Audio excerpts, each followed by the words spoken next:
Hello बच्चों, और question is here properties of tissue. देखिए, अगर हम टिश्यू की बात करें तो टिश्यू हमारे पास पे ग्रुप ऑफ सेल्स है। क्या है?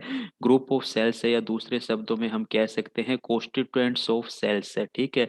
खूब सारी सेल्स आपस में क्या होती हैं, एसोसिएटेड होती है, और इनके बीच में क्या होता है, इंटरेक्शन होता है। और इस इंटरेक्शन के कारण ये क्या करती हैं, स्पेशलाइज्ड फंक्शंस परफॉर्म करती है।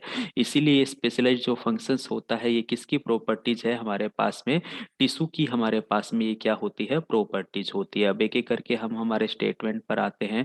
Properties of tissue are present in the constituent cells. Constituent cells में प्रेजेंट है, लेकिन हम यहाँ पर मोर एक्यूरेट कहें तो हमारे पास में जो इंटरएक्टेड या इंटरेक्शन कॉन्स्टिट्यूएंट सेल्स है उनके अंदर प्रेजेंट होती है। ठीक है। तो ये कंसेप्ट अपने को समझना है, सभी सेल्स के अंदर इंटरेक्शन रहेगा, फिर ये प्रेजेंट हमें देखने को मिलती है।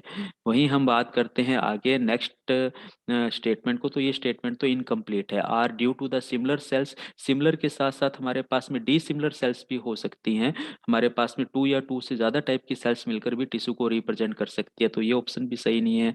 Are due to the similar origin, origin similar है या डी सिमिलर है उसके बेस पे भी हम कह सकते हैं, डी सिमिलर होगा तो भी वो टिश्यू हमारा क्या करेगा, प्रॉपर्टीज को शो करेगा। Arise as a result of interaction among the constituent cells, बिल्कुल ये कॉन्स्टिट्यूएंट सेल्स चाहे हमारे पास में सिमिलर ओरिजिन की हो, चाहे हमारे पास में डी सिमिलर ओरिजिन की हो, चाहे ये मेरे पास में सिमिलर हमारे पास में सेल शेप हो हमारा इनका, चाहे ये हमारे पास में डी सिमिलर हो, बस इनके अंदर मेन प्रॉपर्टीज क्या है कि इंटरेक्शन होना चाहिए, और इस इंटरेक्शन के कारण ये वर्क परफॉर्म करते हैं हमारे। तो ये टिश्यू का राइट प्रॉपर्टीज को डिनोट करता है, स्पेशलाइज्ड फंक्शन इनके कारण होता है। ऑप्शन डी करेक्ट आंसर है। Thank you.